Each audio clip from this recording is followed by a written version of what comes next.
जय माता दी। ओम नमः शिवाय। आज हम पढ़ रहे हैं सावन माह का 16वां अध्याय शीतला सप्तमी व्रत। भगवान शंकर श्री सतन कुमार से बोले, अब मैं तुम्हें सावन शुक्ल पक्ष सप्तमी व्रत के विषय में बताता हूँ, ध्यानपूर्वक सुनो। पहले दीवार पर बावली का चित्र बनवाएं, उसमें अंशगिरी संगक दिव्य स्वरूपधारी 7 जल देवता बनाएं। लड़कों के साथ पुरुष यंत्र संगीत नारी, एक घोड़ा बैल नरवाहन सहित पालकी के चित्र बनवाएं। 16 उपचार द्वारा जल देवी की पूजा कर ककड़ी दही और चावल का नैवेद्य अर्पण करें। नैवेद्य पदार्थों का बयाना निकाल कर ब्राह्मण को अर्पण करना चाहिए। इस प्रकार 7 वर्ष तक व्रत करके 7 सौभाग्यवती स्त्रियों को भोजन कराकर उद्यापन करना चाहिए। एक सोने के पात्र में 7 जल देवता की प्रतिमाएं रखकर पहले अपने पुत्र के साथ उन प्रतिमाओं का पूजन करना चाहिए। दूसरे दिन ग्रह होम सहित चूरू नामक होम करना चाहिए। अब तुम इस व्रत के फल के बारे में सुनो। महाराष्ट्र प्रदेश में शोभनम नाम का एक नगर था। उसमें एक धार्मिक विचारों वाला धनी व्यक्ति रहता था। उसने निर्जन वन में एक बावड़ी बनवाई। बावड़ी में उतरने के लिए उसने मूल्यवान पत्थरों की सीढ़ियां बनवाई, परंतु उस बावड़ी में एक बूंद भी पानी नहीं आया। धनी ने दुखी होकर सोचा, मेरा परिश्रम व धन दोनों ही बेकार हो गए। वह इन विचारों में ग्रस्त रात को बड़ी बावड़ी के पास सो गया। रात को उसे सौपन आया कि यदि तू अपने पुत्र की बलि दो तो तुम्हारी बावड़ी में जल से भर जाएगी। सुबह होने पर वह व्यक्ति धनिक अपने घर आया और उसने पुत्र द्रविड़ से रात के सौपन के बारे में बताया। उसका पुत्र द्रविड़ भी धार्मिक वृत्ति वाला था।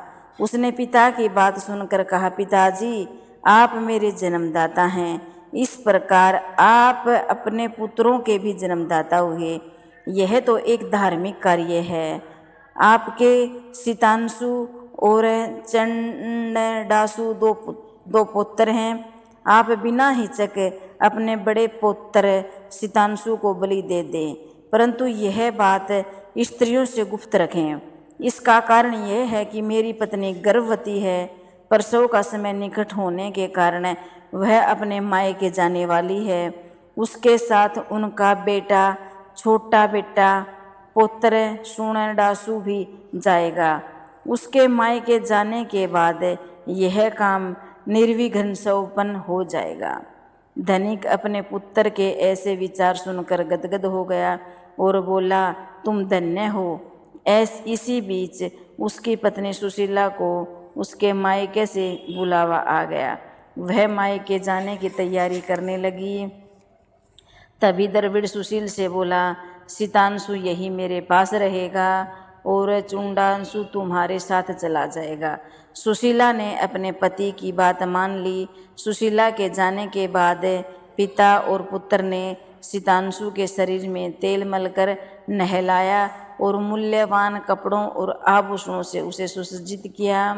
वरुण नक्षत्र पूर्वा ढाके आ जाने पर दोनों ने उसे बावड़ी के किनारे पर ले जाकर खड़ा कर दिया और प्रार्थना करने लगे कि इस लड़के की बलि से जल देवता प्रसन्न हो। लड़के की बलि देते ही बावड़ी अमृत तुल्य जल से भर गई। दोनों बाप बेटे बावड़ी को जल से भरा देखकर बहुत प्रसन्न हुए और पुत्र के बलिदान से दुखित मन से घर लौट आए। उधर सुशीला के मायके में तीसरा पुत्र पैदा हुआ। 3 मास का पुत्र होने पर वह अपने ससुराल लौट आई। रास्ते में जब वह बावड़ी के पास आई तो उसे जल से परिपूर्ण देखकर चकित रह गई। वह उसमें स्नान करके बोली, मेरे ससुर का परिश्रम व धन का खर्च यथोचित रहा। उस दिन सावन शुक्ल सप्तमी तिथि थी। सुशीला ने शीतला का शुभ व्रत करा और वहीं पर दही और चावल मंगवाकर स्वादिष्ट भोजन बनाया। जल देवता की पूजा करके दही, चावल और ककड़ी का नैवेद्य देकर बयाना ब्राह्मणों को दे दिया। वहाँ से सुशीला की ससुराल 4 कोस थी। अब सुशीला दोनों लड़कों के साथ बावड़ी से घर की ओर चल दी। उधर जल देवता आपस में कहने लगे, इसका बड़ा पुत्र हमें वापस लौटा देना चाहिए, क्योंकि इसने बड़े प्रेम से हमारा व्रत किया। इन्होंने शीला का बड़ा पुत्र जल से बाहर निकाल दिया। माता को देखकर शीतांशु माँ के पीछे पीछे भागता हुआ माँ माँ कहता हुआ आया। शीला अपने बड़े लड़के शीतांशु को देखकर चकित रह गई। उसने उसे अपनी गोद में बैठाकर उसका सिर सूंघा। वह अपने मन में सोचने लगी कि यदि इसे यहाँ से पकड़कर चोर ले जाते तो क्या होता, क्योंकि इसने बहुमूल्य आभूषण पहन रखे हैं। यदि इसको घर से भूत पिशाच पकड़कर लाए होते तो इसे अब क्यों छोड़ते। घर के संबंधित चिंता के सागर में गोते खाने लगे। परंतु उसे शीतांशु से कुछ पूछा नहीं कि तुम यहाँ अकेले क्या कर रहे थे। उधर सुशीला के आने का समाचार पाकर पिता पुत्र सोचने लगे कि सुशीला अब अपने बेटे के बारे में पूछेगी तो हम क्या कहेंगे। इसी बीच तीनों बालकों के सहित सुशीला अपने घर पहुंची। ससुर और पति बड़े पुत्र शीतांशु को देखकर बड़े अचंभे में पड़ गए तथा उनके साथ ही प्रसन्न होकर सुशीला से बोला, हे सुभद्रे, तुमने किस पुण्य का व्रत को किया था। निश्चय ही तुम कोई पवित्र आत्मा हो। इस शीतांशु को मरे हुए 2 महीने बीत चुके हैं, फिर तुमने इसे कहाँ से प्राप्त किया है। जाते समय तुम अपने साथ एक लड़का ले गई थी और आते समय 3 पुत्रों को लेकर आई हो। यह बड़े आश्चर्य की बात है। तुमने हमारे वंश का उद्धार किया है। मैं तुम्हारी कैसे और किस प्रकार स्तुति करूं। इस प्रकार उसके ससुर ने उसकी प्रशंसा की और पति ने उसे प्यार भरी नजरों से देखा। सास ने भी उसकी प्रशंसा की।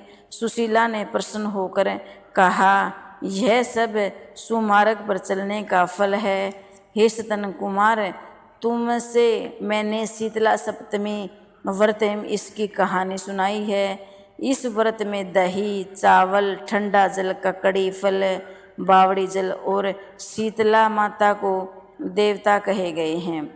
इसे कहने वाले तीनों प्रकार के तापों से मुक्त हो जाएंगे। इसलिए सावन शुक्ल सप्तमी का यथार्थ नाम शीतला सप्तमी हुआ।